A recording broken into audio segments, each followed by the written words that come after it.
La verdad que para mí es un gozo poder estar esta mañana con ustedes. Habíamos arreglado con Juan de venir el día de la votación y después él me dice, bueno, pero no va a haber nadie, pero era tanta mis ganas de verlo que quería venir ese día porque me había quedado libre y bueno, arreglamos para el día de hoy en lugar de la votación. Y es un día muy especial porque hoy es cumpleaños. Ya vamos a decir cuántos años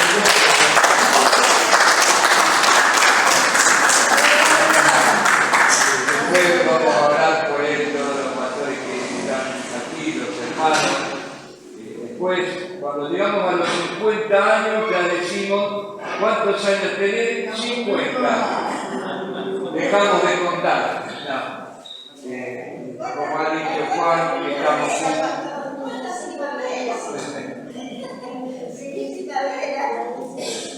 Amén.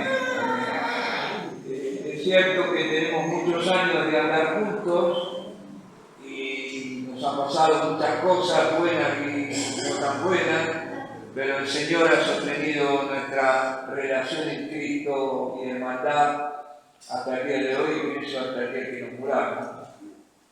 Bueno, hasta que la muerte no nos separe, como dijo un pastor del Ecuador una vez. La verdad que no tenemos mucha disponibilidad de tiempo, nuestro ministerio es totalmente traslocal en este momento y realmente me pierdo, a veces no sé dónde estoy. Este año ya, el 27 de abril, partimos para Europa y regresamos el 18 de junio, el 20 de junio fue el retiro de pastores y obreros, y el 29, el fin de semana final de junio, nos fuimos al Perú. Estuvimos ahí 4 días en el Perú, y ahora el 16 vuelvo yo solo a Europa. Voy a estar todo el tiempo en España, donde tenemos una congregación plantada, 2 grupos, uno en Reus, que está directamente relacionado con nosotros, Reus que está cerca de Barcelona, a una horita de tren más o menos, y el otro en Murcia, donde allí sí hay una congregación ya más firme, que está yendo adelante. Y bueno, no vuelvo hasta el 25 de noviembre. Son 2 veces en el año porque no puedo hacer en Italia. En el viaje anterior solo hice una gira por toda Italia. Hay 4 congregaciones, 4 pastores a los que me han pedido cobertura, con los que estoy relacionado en Italia, y de una institución misionera que se llama Misiones Posibles, que tiene obra en Camboya y en Colombia, en la Amazonia peruana, bueno, en varios lugares del mundo. Ahora soy miembro de la comisión directiva, digamos, del Consejo de Administración de esa entidad, porque como soy ciudadano italiano, puedo formar parte de una comisión y las reuniones son por Zoom. Así que los abogados y los funcionarios del gobierno italiano no se dan cuenta que no estoy conectado de Italia, que estoy conectado desde Buenos Aires. Pero bueno, el Señor hace así las cosas. Es la razón por la que no vengo tan seguido. Si no, estaría aquí por la amistad que nos une mucho más tiempo. No sé cuánto el Señor tendrá para nosotros, somos grandes para este tipo de viaje. Yo ya he hecho este año 14 viajes en avión. Y ahora voy a hacer unos 6 más, digamos, en esto, porque dentro de Europa me muevo por avión de bajo costo, que es un beneficio extraordinario que me ha permitido a mí hacer la obra en Europa casi sin costo, porque imagínense un vuelo de avión de Londres a Málaga, que son 3 horas de avión, es como ir de aquí a Lima, me cuesta 40 euros. No no es nada, un euro debe estar 1.500, 1.600 pesos argentinos, 40 euros sale más caro ir en bus a Zárate, me parece, que viajar en Europa de Londres a Málaga. El Señor es bueno, provee los recursos para que nosotros podamos servirlo y Él ha sido muy bueno con nosotros. 25 años tiene el comienzo de nuestra obra en Europa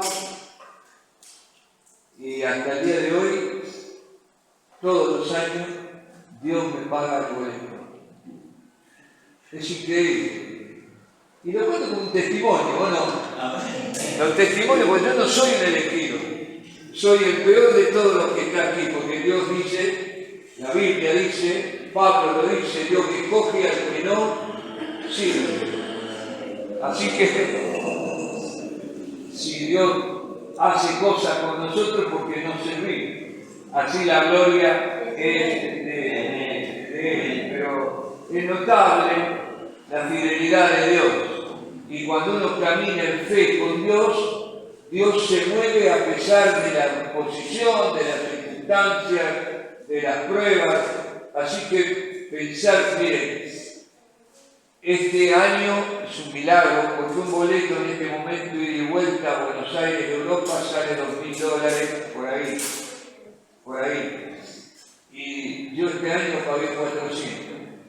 No me pregunten cómo, pero son parte de lo que, o sea, otra vez este año se cumple y ya me pagó 2 viajes este año. Yo lo cuento como un testimonio, porque nunca se levantó una ofrenda, nunca. Nunca en Argentina nadie me ha dado a mí un peso para estos viajes 25 años y Dios siempre me paga el boleto. Y a veces de que alguien que no me conoce viene, me habla, me dice, anoche soñé, el Señor me habló en sueño, ¿sabes lo que me dijo? No, ¿qué me dijo? Que le tengo que dar esta ofrenda y es justo el precio del boleto de avión. Este testimonio sirve a tu fe. Tú tienes el mismo Dios, el mismo Padre Celestial, y Dios siempre honra la fe. Honra la fe. Y responde. Así que renueva tu fe, pídele al Señor que te la aumente. El Señor lo hará. Los discípulos se dieron cuenta que sin fe es imposible agradar a Dios y le pidieron, aumentanos la fe. Y esa debería ser tu oración y la mía todos los días, porque con fe podemos enfrentar cualquier situación. Amén. Bueno, como voy a tardar un año más en volver, quería darle este informe. Escuchando a Juan, cuando él en la introducción de encuentro hizo referencia a las aflicciones que nos tocan pasar en el tiempo presente, el Señor me cambió el mensaje y yo voy a abrir mi corazón con ustedes en esta mañana con algo que no está preparado. Seguramente diré algunas cosas que ya me han oído muchos de ustedes, pero que siempre, porque el Evangelio nunca es una novedad. El Evangelio es completo y solamente hay que recordar lo que Cristo nos dijo, que no siempre es fácil, pero es una obra del Espíritu Santo que Él nos recordará todo lo que Cristo ha dicho. Y la verdad que hay muchas aflicciones en el tiempo presente. Yo tengo mucha relación con muchas personas, aquí en Argentina, en el interior, en Chile, en el Perú y en Europa, y de todos lados me llegan noticias de situaciones de prueba, de sufrimiento, un tiempo apocalíptico que nos toca vivir, donde además de las situaciones de cada uno, de los padecimientos de cada familia, vivimos en un tiempo final de la historia humana. Estamos en la Tercera Guerra Mundial, más allá de que algunos todavía no se le cuenta o no lo crea, pero yo he visto mucho. escucho mucho, sé lo que piensan en Europa. Hoy en Europa están todos mirando para arriba porque no saben cuándo va a caer un misil ruso. Rusia todos los días provoca a alguien. 22 drones entraron en Polonia, otros drones rusos entraron en Rumania que tienen frontera. Todo esto, imagínense, mojada de oreja, son todas pruebas a ver si alguien reacciona. El mundo está jugando con fuego. Y esto hace que además de los sufrimientos que Dios permite en su soberanía en nuestras vidas, estemos también sometidos a toda la realidad histórica que nos toca vivir, y no hablemos de aquí porque estamos en tiempos electorales y no conviene hablar, porque a mí, yo lo único que sigo es a Cristo, ¿no? Y no sigo a ningún ser humano, y considero que todo ser humano es mentiroso, más allá del arco que sea de su pensamiento, pero aquí también se cuecen habas, y nadie podrá decir qué va a ocurrir mañana. Y saben, hay un capítulo de la Biblia, escuchándote, me acordé de Romanos 8. Romanos 8 es un capítulo extraordinario, vital de la Escritura. Es un manual de vida en el Espíritu. Nadie ha podido hablar con mayor profundidad de nuestra relación con la persona del Espíritu Santo que el apóstol Pablo. Y es increíble, solo un hombre con la revelación de Pablo podía, en un párrafo tan pequeño como es el capítulo 8, hay un paralelo en Gálatas 5, dice cosas parecidas, aunque Romanos 8 es más amplio, para hablar de la vida en el Espíritu, de la guía en el Espíritu, de la obra del Espíritu Santo en nuestra vida. Y la mención que hizo Juan en la introducción, que no me acuerdo si fue mientras cantábamos o antes de que cantáramos, eso de la aflicción del tiempo presente, es un párrafo que está en Romanos 8.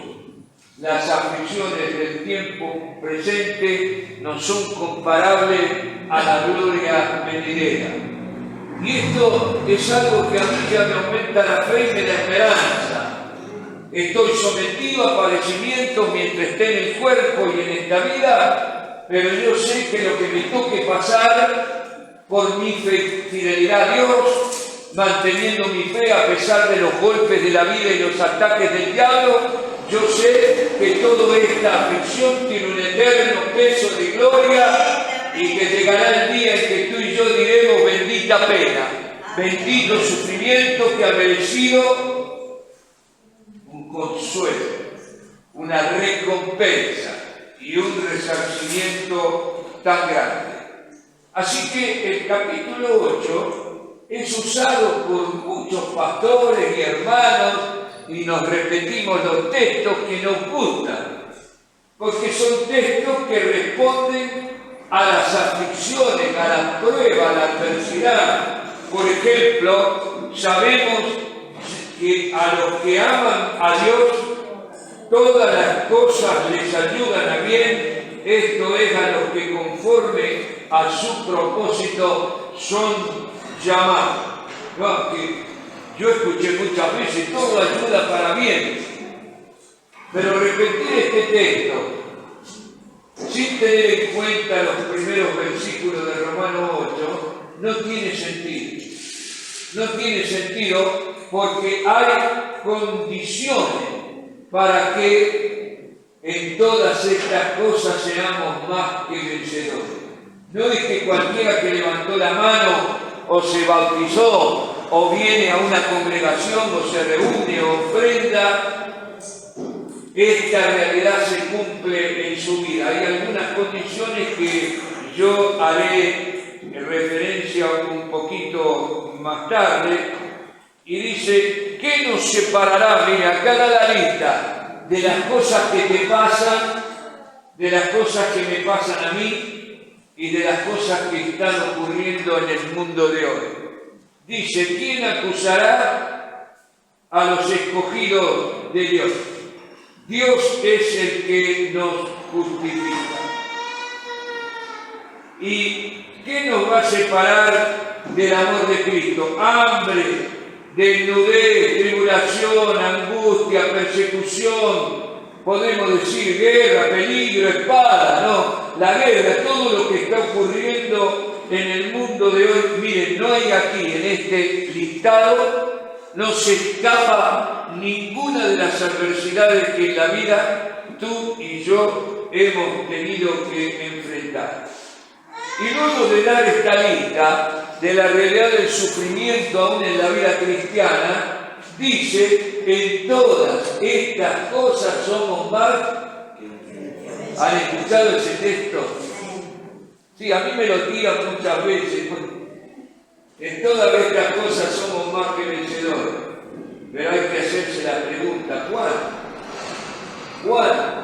¿Por qué? ¿Cómo? ¿Cuáles son los recursos que me permiten a mí ser más que vencedor en los tiempos de aflicción que nos toca enfrentar y que cada día será peor? Yo quisiera decirle otra cosa. Y quisiera decirles que vamos a ir a vivir mejor, aunque hay un texto de la Biblia que lo dice así, pero no podemos sacarlo de contexto. Y la Biblia, hablando Jesús en su sermón profético, Mateo capítulo 24, hablando de nuestros días, dice que esto será solo principio de dolor.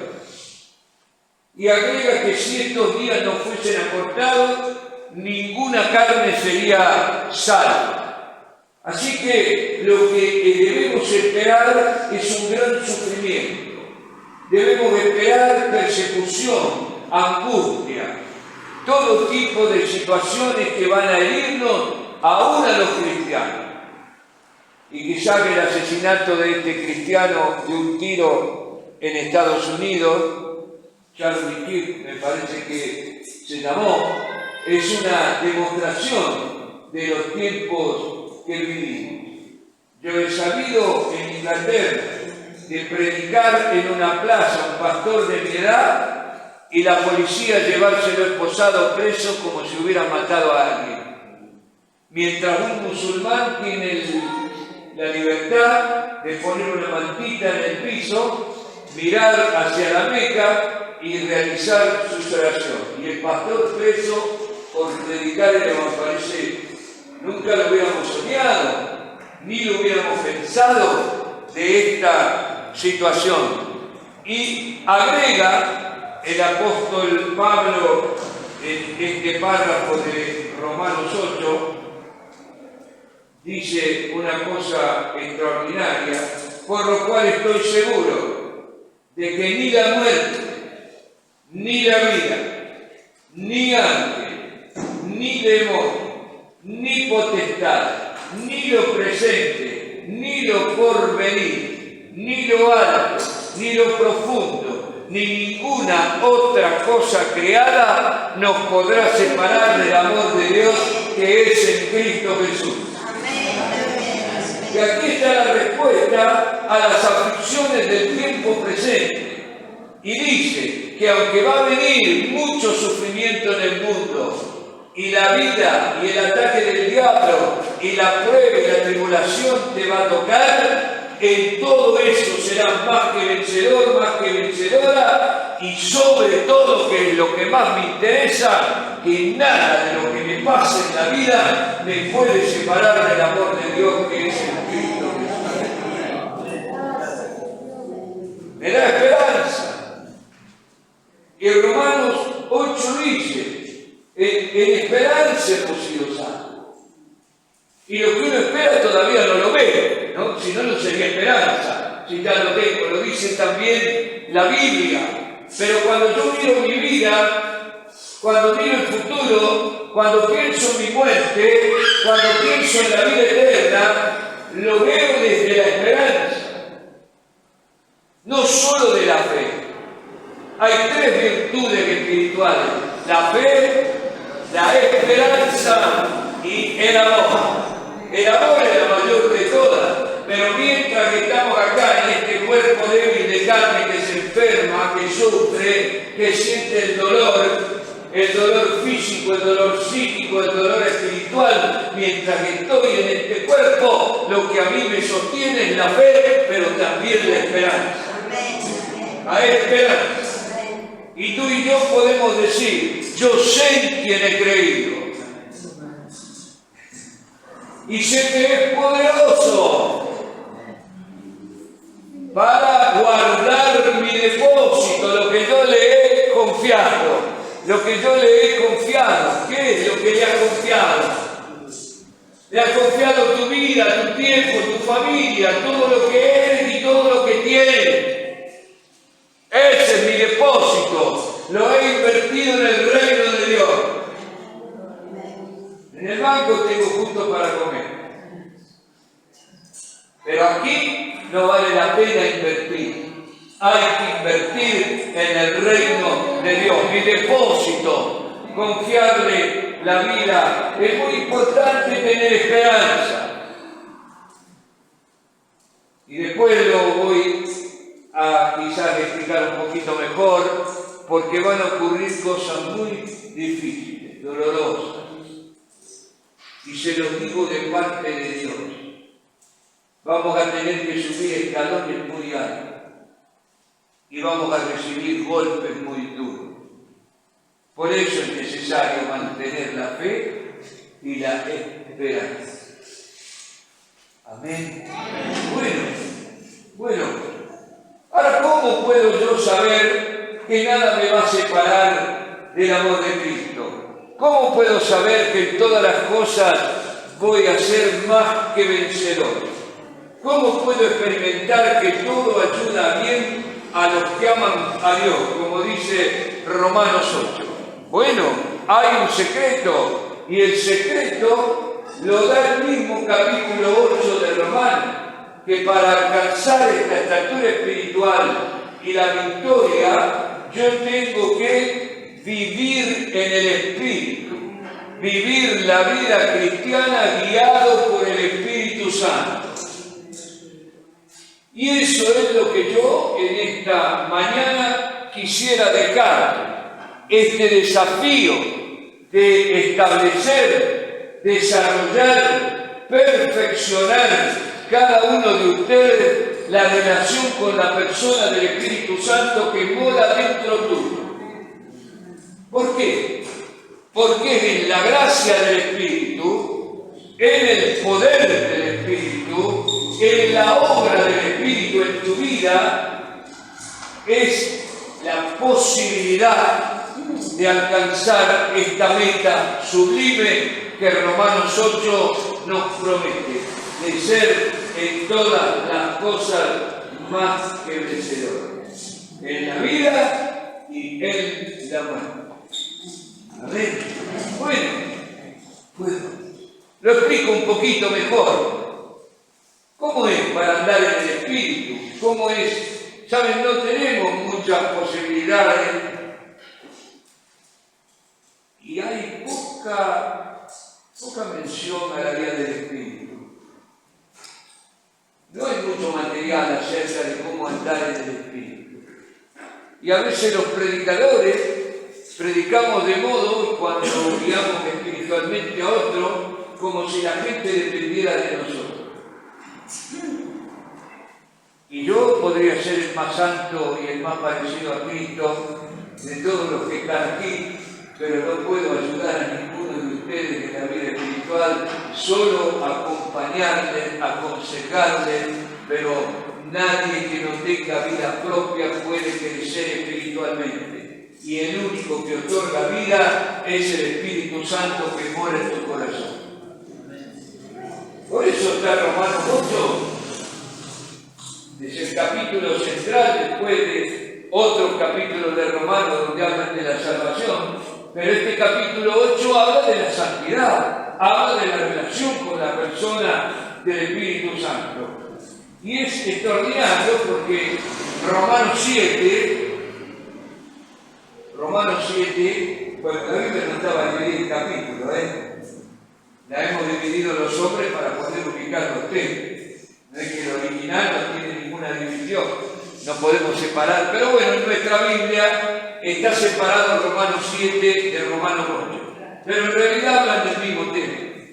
Y en Romanos 7, el apóstol Pablo habla de una experiencia, más allá de hay varias interpretaciones sobre este capítulo, a mí no me interesa eso porque son discusiones inútiles, pero el apóstol Pablo, yo creo, habla de una experiencia que por lo menos yo he tenido. Y en Romanos 7 dice, el bien que quiero hacer, que dice, no lo hago. Y ya ustedes son mucho mejores que yo, pero el mal que no quiero hacer, eso hago. Y hablo con mi mente, quiero servir a Dios, pero con mi carne hago lo contrario. Y en el capítulo 7, él termina definiendo que haya en su cuerpo una ley, la ley del pecado y de la muerte. Y miren, es tan claro esa lucha, porque tú y yo constantemente experimentamos la lucha entre la carne y el espíritu. Es el conflicto básico de la vida cristiana. Y el desafío que cada uno de ustedes tiene y yo es andar en la carne o andar en el espíritu. Y es tan clara la simbología que usa que al final del capítulo 7 dice: ¿quién me librará de este cuerpo de muerte? Miren, es tremendo. Es algo extremo. ¿Y saben qué quiere decir Pablo ahí? Está haciendo referencia a un castigo que usaba Roma cuando alguien cometió un asesinato. Cuando alguien cometió un asesinato y el asesino era detenido, el castigo, ¿saben cuál era? Lo ataban al cuerpo muerto, a la persona que él había asesinado, lo ataban de modo que no podía desatarse, no había modo de desatarse, y esa era su condena, porque los gusanos del cuerpo descompuesto que él había asesinado terminaban consumiendo la vida del asesino. Miren qué ejemplo. ¿Quién me librará a mí de esta tendencia que está en mi carne, en mi cuerpo, que me lleva cautivo al pecado? Y si yo lo dejo ahí, menos mal que está en capítulo 8. No tengo solución, no hay respuesta. Pero miren, llega al primer versículo del capítulo 8 y dice: ahora pues ninguna condenación hay para los que están en Cristo Jesús, que no andan conforme a la carne. Andar quiere decir caminar bajo la guía del gobierno, no es andar a la deriva, es andar obedeciendo a algo, o hago lo que la carne me pide, o obedezco lo que el Espíritu Santo me indica. Y el versículo 2 triunfalmente dice: porque la ley del Espíritu de vida en Cristo Jesús me ha librado de la ley del pecado y de la muerte. Ahora, dicho así, de golpe, suena bien, algo entendemos, pero hay que profundizar un poco. Y aquí hay que hacerse la pregunta: ¿qué significa la palabra ley? Ley. Estamos hablando de dos leyes opuestas: la ley del pecado y la ley del espíritu de vida en Cristo Jesús. Bueno, la definición que todos conocemos de ley, que nuestra hermana abogada la podrá explicar mejor, es el reglamento, norma. Eso que hay que obedecer, que estamos obligados, que es lo que es el concepto de ley que todos tenemos en primer lugar. Pero hay un concepto, no me voy a detener ahí porque no tengo tiempo, pero hay otro concepto, que es la ley como principio de acción. Y esto es muy usado en las ciencias exactas. Por ejemplo, en física tenemos la ley de la gravedad. En química tenemos las leyes de las combinaciones químicas. Y así cada disciplina tiene una ley que se caracteriza como principio de acción. ¿Y por qué principio de acción? Porque en la ley como principio de acción ya no es un reglamento, es una orden, es un mandamiento establecido que se cumple, pero está acompañado con energía, con poder para que esa ley se cumpla. Por ejemplo, que yo lo doy siempre, la ley de gravedad, ¿no? Que quizás lo di aquí alguna vez el ejemplo. Dos cuerpos se atraen con una fuerza que es directamente proporcional al producto de sus masas e inversamente proporcional al cuadrado de la distancia que los separa. Y tú y yo cuando saltamos no nos vamos al espacio porque hay una atracción. Entonces todo lo que está colgado acá, el ventilador, los calentadores de gas, las lámparas, todo eso no se cae al piso porque tiene un apéndice que lo sostiene, como mi mano sostiene la Biblia y está ejerciendo una fuerza contraria igual a la atracción que la Tierra ejerce sobre ella. Si yo la tiro, la dejo, la suelto a la Biblia y cae sobre un pedal de una máquina, la va a poner en movimiento. ¿Por qué? Porque la energía cinética, primero la energía de gravedad se transforma en energía cinética de movimiento, que es esta, y si cae sobre un pedal lo va a poner en movimiento, y si es una máquina hará un trabajo. ¿Por qué explico esto? Porque Pablo está diciendo que la ley del Espíritu de vida en Cristo Jesús me da la capacidad, el poder de hacer morir por el Espíritu las obras de la carne, de vencer la tentación y el pecado. Por eso es muy importante entenderlo así. Es un poder y sin ese poder es imposible agradar a Dios y mucho más cumplir los mandamientos. Miren, los judíos no pudieron cumplir la ley de Moisés. Sí, pero imagínense que la ley de Cristo es mucho más extrema. La verdad que si yo tuviera que elegir Dios me dice, tienes que cumplir con tu fuerza y tu capacidad la ley, yo prefiero la de Moisés y no la de Cristo, y no se asusten. No es una herejía, porque en el Sermón del Monte Jesús dice, al oído, no cometerás adulterio. Mas yo digo, el que mira a una mujer para codiciarla, ya adulteró con ella en su corazón. No la puso mucho más arriba. Ahora con los teléfonos, sí, el que mira. Oyeron, no matará. Pero yo les digo que el que llama necio o loco a su hermano es culpable del infierno de fuego. Es como vieron los saltos de los caballos o de la carroza que van subiendo. La vara de Cristo es tan alta que no hay ser humano que pueda cruzar eso. Y como Él lo sabe, nos ha dado su Espíritu, que mora en tu corazón. Y que cuando tú te dejas guiar y buscas su gracia y poder, sos más que vencedor en todas estas cosas, como promete el mismo Romanos 8. Y saben, el Señor lo había prometido esto. Ezequiel 36, 26 y 27, y también está en Ezequiel 11 un párrafo parecido. el Señor promete: quitaré de vosotros el corazón de piedra y les daré un corazón de carne.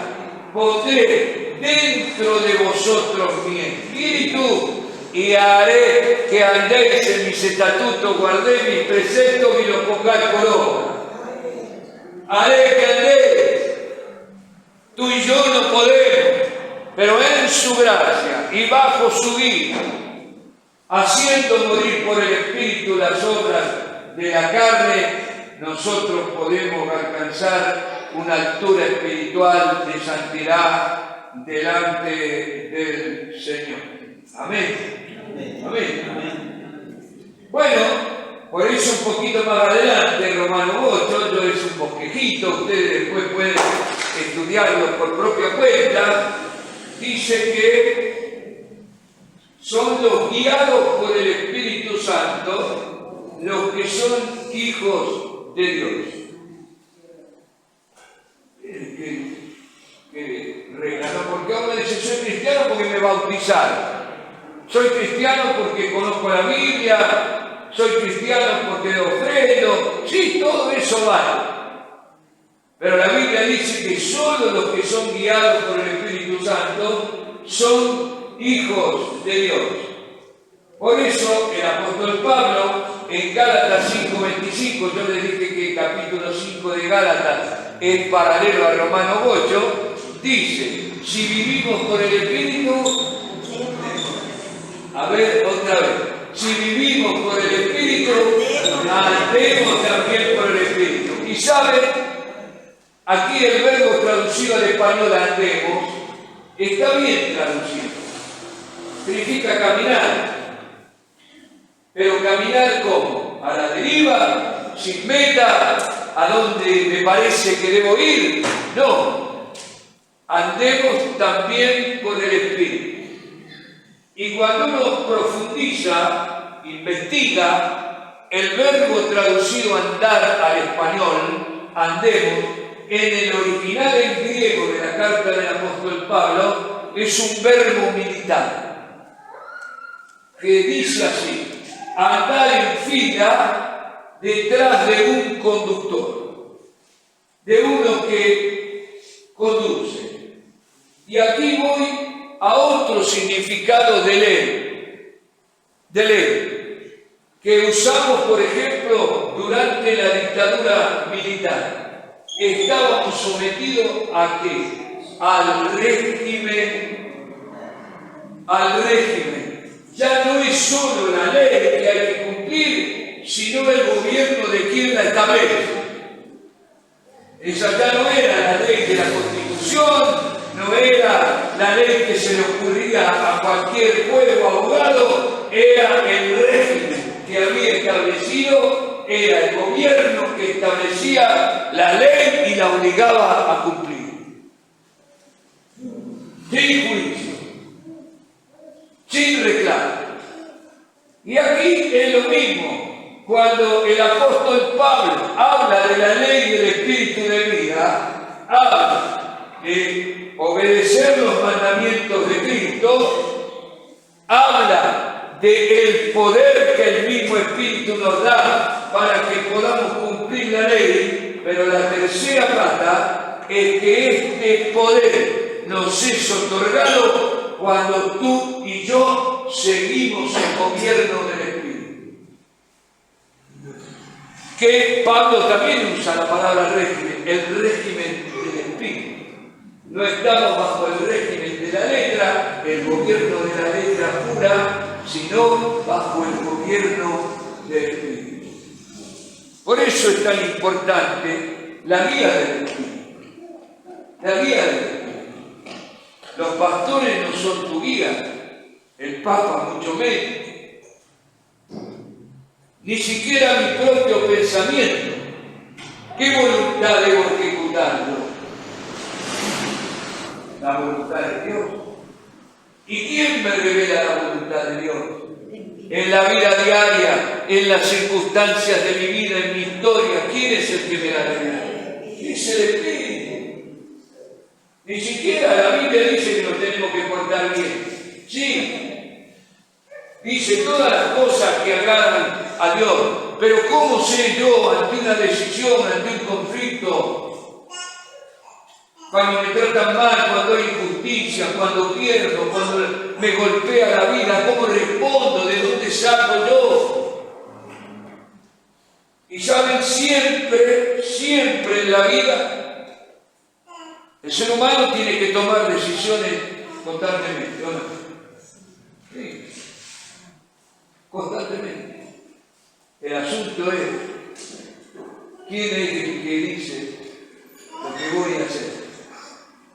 Y tengo dos opciones. O hago lo que yo quiero, aún bien intencionado, o hago lo que el Espíritu Santo me manda. Entonces aquí, ¿qué estoy queriendo decir? Para que en todas las cosas seamos más que vencedores. Para que todo lo que te ocurra en la vida ayude a tu vida. Y para que nada te separe del amor de Cristo, tú tienes que vivir guiado por el Espíritu Santo. Amén. Y esto implica relación. Esto implica diálogo. Esto implica discernir la voz, ¿o no? Pues ¿cómo vas a obedecer a alguien con quien nunca habla? Con quien no está relacionado. Entonces la relación con el Espíritu es vital, no es el llenamiento del Espíritu, el fin de la historia, es el comienzo. Y el día que tú fuiste bautizado en el Espíritu Santo, ahí alguien vino a morar, y la promesa es terrible: estará en ti, estará contigo, estará sobre ti. Y en cualquier circunstancia de tu vida, esta es la presencia real del Espíritu, adentro y afuera, y por eso te puede ayudar. Porque está de adentro para darte la gracia, está de afuera para discernir, acompañar y hacer los milagros que deben ocurrir en tu vida. Y está sobre todo porque tiene el control de todo. Y nada escapa a su autoridad y su señorío, porque el Espíritu Santo es el que ejecuta el señorío de Cristo en el mundo. Porque Cristo está ahora ¿dónde? A la diestra del Padre. El que está acá, ¿quién es? El Espíritu de Cristo. Que no son tres dioses, es un Dios trino, tres personas en una. Pero es muy importante hacerte a esta altura, si yo quisiera insistir, en que se haga la pregunta: ¿quién te está guiando? ¿Qué voluntad? No pido que me responda. Es una pregunta que cada uno de ustedes debe hacer. Hago a veces, porque no estoy hablando de mala intención. No estoy diciendo que ustedes hacen lo que quieren en el sentido negativo. Pero muchas veces, si yo no tengo este diálogo, esta relación permanente, fresca, diaria, cotidiana, cuando estoy despierto y cuando duermo con la persona del Espíritu Santo, muchas veces hago lo que a mí me parece, pero no en el mal sentido. Cada uno de ustedes tiene una inteligencia, una experiencia en la vida, y bueno, ¿qué hago con esta situación? Y bueno, respondo a lo que me parece que es lo más conveniente. Pero eres tú el que está decidiendo. Y yo con tengo un problema con Yo no tengo problema con el diablo ni los demonios. A mí el diablo no me puede tocar. Los demonios tampoco. Mi esposa, mis hijos, mis vecinos, mis enemigos no son mis problemas. No es lo que me aleja de Dios. El único que me aleja de Dios es Él. Ni yo. Yo siempre la sé mejor. Yo no quiero sufrir. por esta guía del Espíritu y porque tenía vida propia. Porque aquel que no tiene relación con el Espíritu Santo es un juguete sin pila, es un teléfono descargado, ¿no? Hay muchos cristianos a batería que vienen a la congregación y cargan la pila. Ahora que tenemos los teléfonos, lo primero que hace una persona cuando llega a un lugar es buscar el enchufe de la corriente. Lo veo yo en los aeropuertos, uno lo ve desesperado porque ahora está todo con el teléfono, para subir al avión, para bajar, entonces nadie puede tener el teléfono descargado y uno ve a la gente que con la valija, con todo buscando y hacen cola en los enchufes. Y a veces en la iglesia es así. Yo quiero que me toque, yo también quiero que me toque el pastor, ¿no? Que me toque algún hombre con dones del Espíritu, yo quiero que me toque. Pero no se puede vivir de un chupi y paz. Hay que tener vida propia. Por eso es tan importante la guía del Espíritu. Cultivar esta relación. Entonces, bueno, es apasionante, hermano, eso es apasionante. Y digo, ¿cómo sé que me está guiando el Espíritu? Y el Romano 8 lo dice. Los que son del Espíritu, dice, piensan en las cosas del Espíritu y se ocupan de las cosas del Espíritu. Y aquí, esto es un sensor. Es un instrumento que te permite verificar si estás siguiendo o no la guía del Espíritu, si estás andando en la ley del Espíritu de vida en Cristo Jesús y no en la carne. Entonces yo les dejo esta preguntita para que en vuestra propia vida de oración la contesten. ¿En qué piensan? ¿Y en qué te ocupas? Y ahí vas a saber si estás andando en la carne o estás andando en el Espíritu. Interesante. Aquí uno podría detenerse, qué significa pensar en las cosas del Espíritu, qué significa ocuparse de las cosas del Espíritu, pero es para un estudio mucho más profundo. Así que, mientras que estamos en el cuerpo está muerto, dice, a causa del pecado. Lo dice Romano 8, muerto a causa del pecado. Por eso el cuerpo, tiene que morir. Y la verdad no me concibo sin cuerpo. ¿Tú te concibes sin cuerpo? No. Ahora nos miramos al espejo con mi esposa y decimos, ¿este soy yo? Luego, es terrible el paso de los años. Pero igual no sabría vivir sin este cuerpo. No me imagino un espíritu. Por eso, el propio Jesús hoy día tiene cuerpo. Tiene un cuerpo glorificado, pero no es un espíritu inmanente que no se ve como lo es el Espíritu de Cristo. Tiene cuerpo. El Hijo tiene cuerpo, porque es Hijo de Dios, pero también es Hijo del hombre. También es el Hijo del hombre.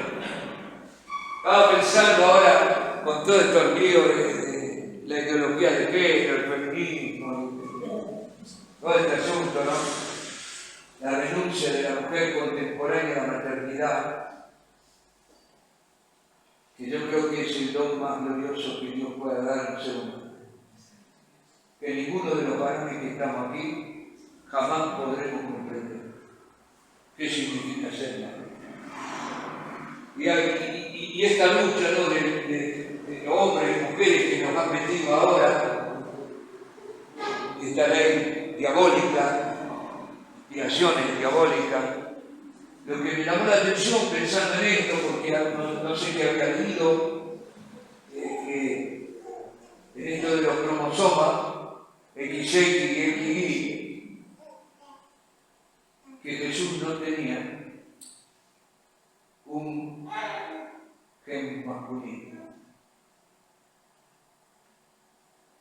parte humana se le había dado ¿quién? La madre, María. Porque el que faltaba es el gen masculino, porque el Espíritu Santo hizo sombra sobre ella, no lo podemos entender tú y yo. Pero miren, hermanas, qué privilegio esto va de etapa, porque cualquiera de ustedes que son madres, aún las que no lo fueron, yo lo digo así, en cada mujer, cualquiera de ustedes podría haber sido María. Dios escogió a la mujer para traer a su hijo. Y a veces pensamos en Eva y cargamos la tinta, ¿no? Pecadores somos hombres y mujeres, igual. No hay diferencia. Pero Dios escogió a la mujer para traer su hijo al mundo. Y le dice a la serpiente, del vientre de la mujer saldrá aquel que te va a herir en la cabeza. Ya estaba anunciando la venida de Cristo desde el momento de la caída del ser humano en pecado. Esto fue de llama, no sé por qué lo digo. Pero no entiendo yo por qué la mujer quiere ser hombre. Yo no lo entiendo. Y algunas yo la haría vivir como, le cortaría el pelo, la metería en el servicio militar, no sé lo que haría. A ver cuánto dura el deseo de ser hombre, ¿no? Bueno, no, me fui por la rama, pero por alguna razón el Señor me fue guiando por ahí. Ahora, en este cuerpo sometido a la enfermedad, al dolor, al sufrimiento, lo reconoce Pablo en Romanos 8, pero dice que este espíritu que mora en ti, que mientras estás en el cuerpo te da victoria sobre el pecado, la naturaleza carnal, te permite vencer la tentación y resistir los ataques del diablo, dice que este espíritu vivificará tu cuerpo mortal. O sea, mira, el Espíritu Santo que mora en tu corazón hoy estará contigo después de la muerte también. No te dejará porque mora en tu espíritu. Y cuando suene la trompeta y Cristo venga en gloria, el Espíritu que moraba en tu corazón vivificará tu cuerpo mortal.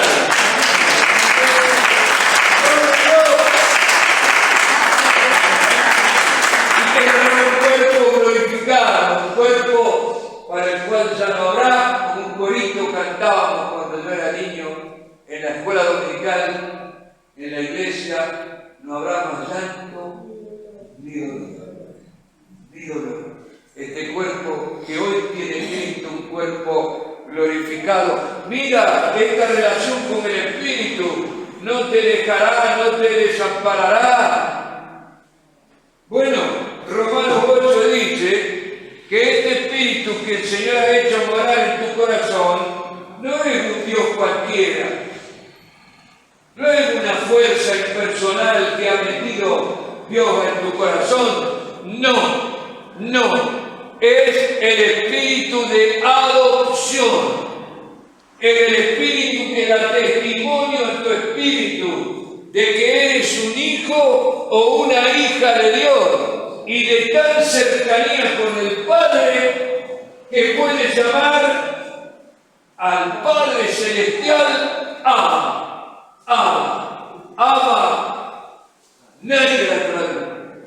Es una expresión de ternura, de amor, con que los niños hablaban con sus padres en arameo. Es una palabra aramea que nadie tradujo porque no tiene traducción.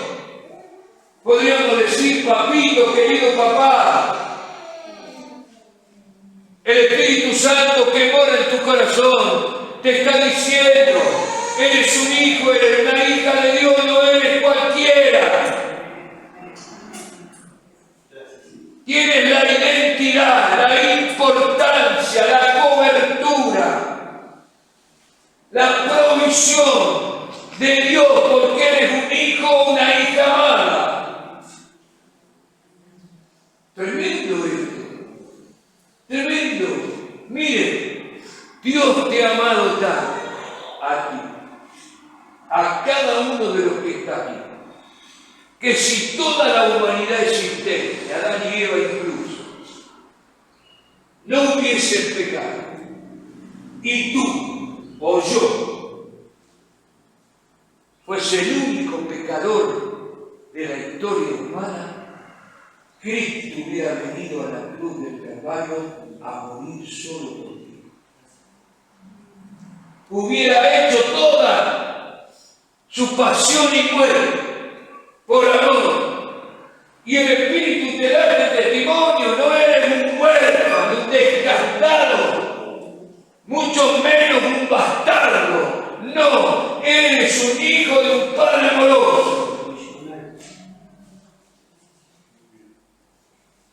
Y en Corintios, 2 Corintios capítulo 1 lo describe Pablo a Dios. Dice, Dios de toda misericordia, de toda consolación, Padre de consolación, el cual nos consuela en todas nuestras tribulaciones, para que con la consolación con que fuimos consolados, podamos consolar ahora. Tú no eres indiferente. Los ojos de tu Padre Celestial se posan sobre ti todo el tiempo. No hay un instante en que Dios saque sus ojos de tu persona.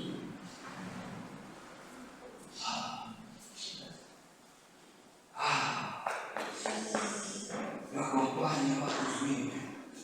Mira, sabe de tu dolor, sabe de lo que tienes que enfrentar, sabe del ataque del diablo, sabe de la enfermedad, de la adversidad, y no te mira solo diciendo a ver cómo será la reina. No, te mira con amor, con misericordia, como lo dice Pablo, e interviene aunque no te des cuenta.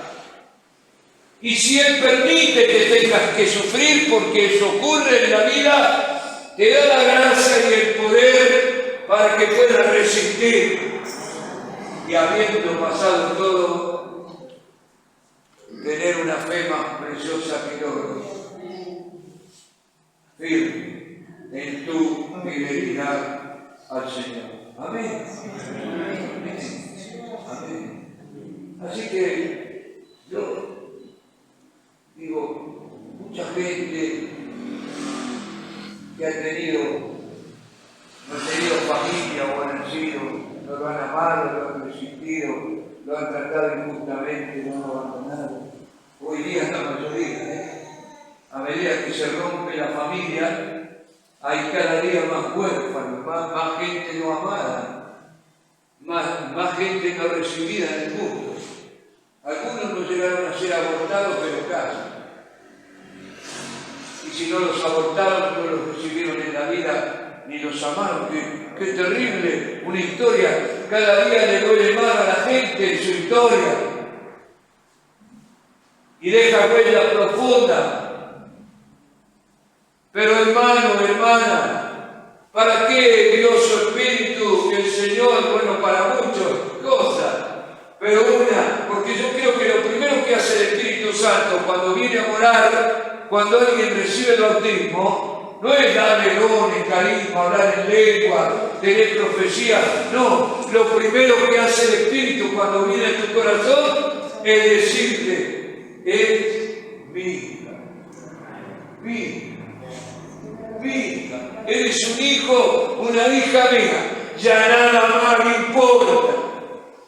Puede explotar el universo, nada más me interesa, nada me puede afectar. El Padre Celestial me ha llamado hijo, me ha llamado hija mía.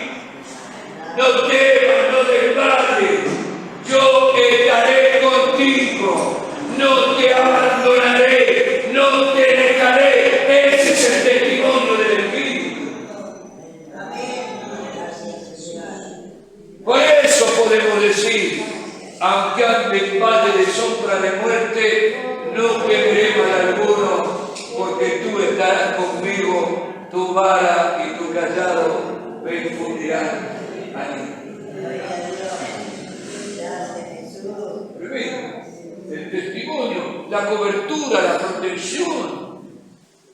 Dios te protege, por eso en Romanos 8 dice, si Dios es por nosotros, ¿quién puede ser en contra de él? Y yo lo cuento siempre de mi papá. Mi papá fue boxeador en su juventud. Una vida difícil. Tuvo que aprender, era cristiano, a defenderse. Yo no sabía nada, porque para mí siempre fue un padre amoroso, pero se ve que aprendió bien a defenderse. En una época, nació en 1910, imagínense, aquella época, en un lugar de mucha pobreza, de mucha delincuencia. Y bueno, pero yo conocí un padre amoroso, nunca me hubiera imaginado. Sí veía que mi papá cuando volvía del trabajo tenía colgada una bolsa de arena y le daba la bolsa, porque practicaba boxeo con la bolsa. Yo no me acuerdo qué edad tendría, pero un día lo vi que atravesó, de un puñetazo rompió la bolsa.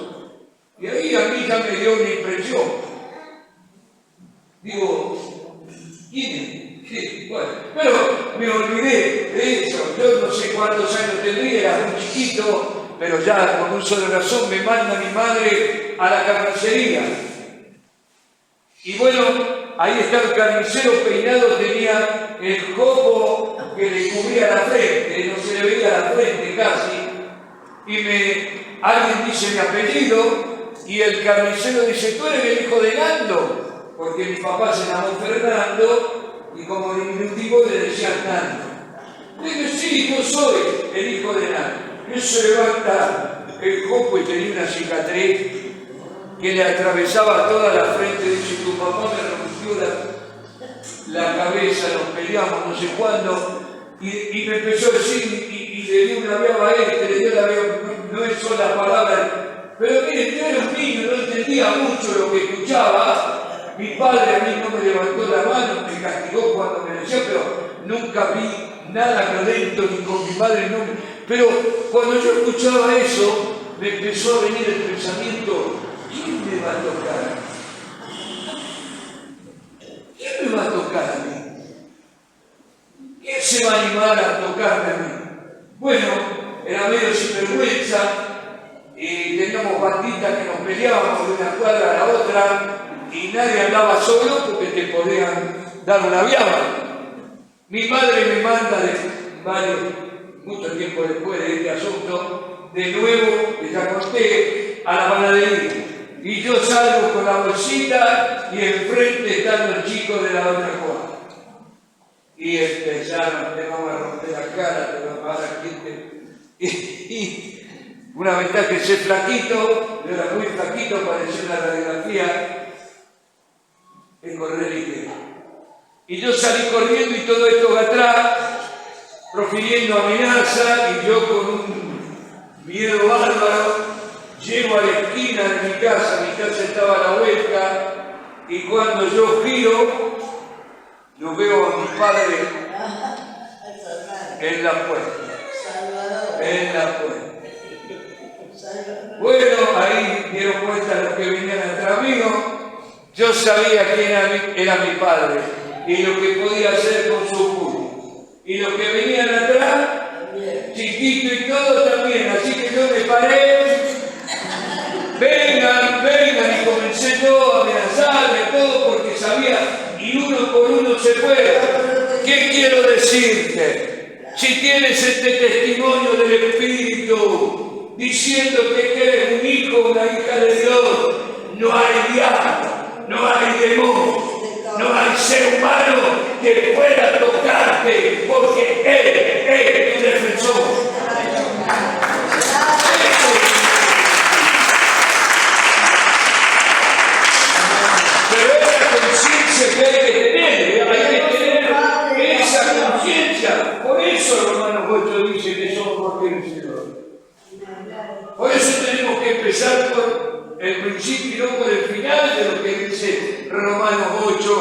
es lo que nos gusta, que nada nos afecta, nada nos hace mal, a la cual, cuando vive lleno de la gracia de Dios a través de la guía del Espíritu Santo. Y termino, dice también Romanos 8:26, que el Espíritu Santo nos ayuda en nuestra debilidad. No sabemos pedir como nos conviene. Y yo muchas veces le pedí a Dios cosas que no me convenían. Pero dice el Espíritu que Él intercede por cada uno de nosotros con gemidos indecibles. Para mí una clara alusión a la oración en el Espíritu, a la oración en lengua, para que ustedes entiendan dónde mi razón, mis emociones, mi yo es silenciado y el Espíritu Santo toma el control y le pide a Dios de la mejor manera, de acuerdo a qué, a la voluntad de Dios. ¿Y cuál es la voluntad de Dios? Para hacernos el bien. ¡Qué abogado, ¡Qué abogado! Porque lo que está diciendo es que es un abogado, hermano, el Espíritu Santo. Y está traducido mezquinamente. Cuando en Juan capítulo 14, el Señor Jesús dice, le voy a enviar otro consolador. Está traducido así en el Evangelio, otro consolador. Es una traducción escasa. El original en griego es Paracleto. En nuevas versiones no lo están traduciendo. ¿Por qué? Están dejando la palabra Paracleto. Porque para traducir Paracleto hay que usar todo un discurso. Porque el griego es un idioma mucho más rico que el español. Y una palabra tiene una profundidad, por eso se usaba en la filosofía como se usa hoy el alemán, porque el alemán tiene características parecidas, de que una palabra significa mucho más que un significado. Así que, bueno, Paracleto significa abogado, defensor, proveedor, protector, todo eso significa Paracleto. Está diciendo, hay uno que va contigo,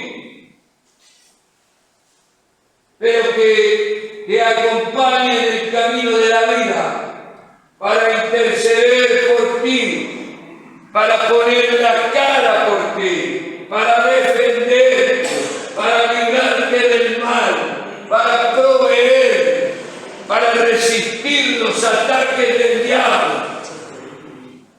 ¿Saben? Yo me lo imagino, una vez vi, no me acuerdo si en el Museo Británico o en el Louvre, vi la armadura de un samurái.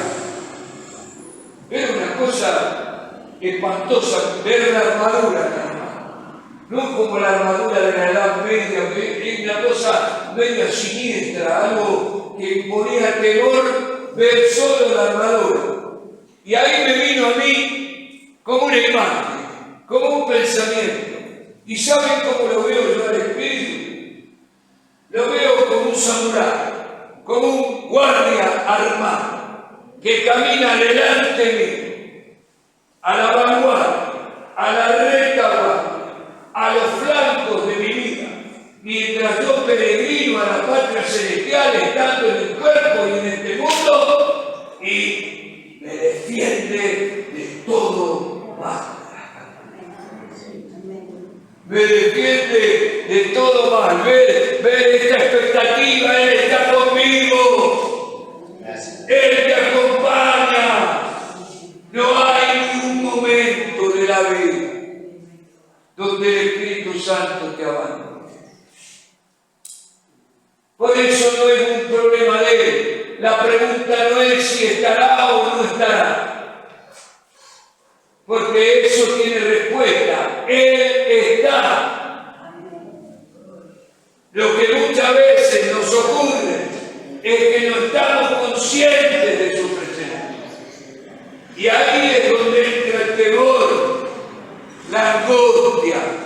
la desazón, la impotencia, y surgen las preguntas: ¿qué será de mí? ¿Qué va a ocurrir? Por eso termino animándole a tener esta comunión íntima con la persona del Espíritu Santo, un diálogo continuo. Yo parezco un loco, hablo solo. Claro, no me ven hablar solo, pero yo camino por la vida hablando solo. ¿Por qué? Porque hay uno adentro mío que me escucha, que no necesito yo articular palabras. Es un diálogo continuo. ¿Qué haré, Señor? ¿Qué debo hacer en esta realidad, en esta circunstancia, con esto que me ha sucedido? ¿Cómo debo reaccionar? Y saben, yo aprendí en mi vida que el que busca halla, al que golpea se le abre y el que pide recibe. Y esta es la relación con el Espíritu Santo.